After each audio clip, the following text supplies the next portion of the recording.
Қасқыр мен кісі ертегісі. Бір қасқыр тамақ іздеп жүріп, бір құрулы қақпанға түсіп қалады. Олай жұлқынады, бұлай жұлқынады. Әйтеуір зорға дегенде жаңа қақпаннан құтылып шығады. Сөйтіп ол қасқыр енді қашып бара жатырса, оны көп аңшылар көреді да артынан қуа жөнеледі. Қасқыр не істерін білмей, сол егінде жүрген егіншіге келіп жағдайын айтып, қалайда мені құтқар, жақсылығыңды ұмытпаймын, мені қабыңа салып арқалап ал дейді. Қасқыр жылап тұрғаннан кейін егінші оны қабына салып алып арқалап тұрады. Оның қасына бір кезде аңшылар келіп, мылтық қылыштарын жарқылдатып жетіп келіп, қасқыр көрдің ба қашып бара жатқан деп сұрайды. Сол кезде кісі, жаңа ғана бір қасқыр анау шоқыдан қашып бара жатыр еді, тезірек сол жаққа барыңдар дейді. Аңшылар сол шоқыдан асып кеткеннен кейін егінші қаптың аузын ашып, қасқырға ал енді кете бер, маған да бір жақсылық етерсің дейді. Ал қасқыр болса қаптың ішінен секіріп шығады да, мен сені жеймін, менің қарным аш деп оған таптап береді. Егінші байқұс оған сасқалақтайды.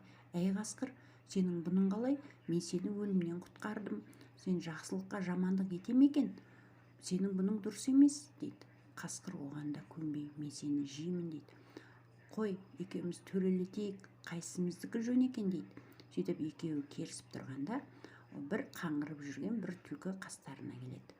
Бұлар түлкіге оқиғаны бастан аяқ айтып береді. Сонда түлкі, жоқ сөзді айтпаңыздаршы, менен басқа біреу естісе күліп жүрер, дорбаға үлкен қасқыр сыйды дегенге мен сенбеймін, барып тұрған өтірік дейді.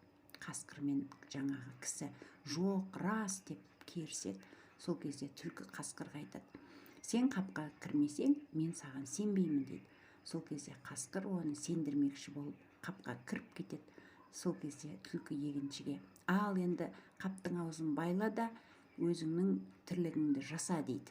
Сол кезде егінші қолындағы шоқпар алады да қасқырды ұра бастайды. Түлкі біраз ұрғаннан ұрады. Түлкі айтады, енді қаптың аузын аш дейді. Сол кезде қасқыр қаптың ішінен шығады да алды-артына қарамай қаша жөнеледі. Сол кезде түлкі, көптен бері істеген бір әділ төрем еді ғой деп бір сақ-сақ күледі. Сөйтіп егінші байқұс түлкінің айласымен ажалдан құтылады.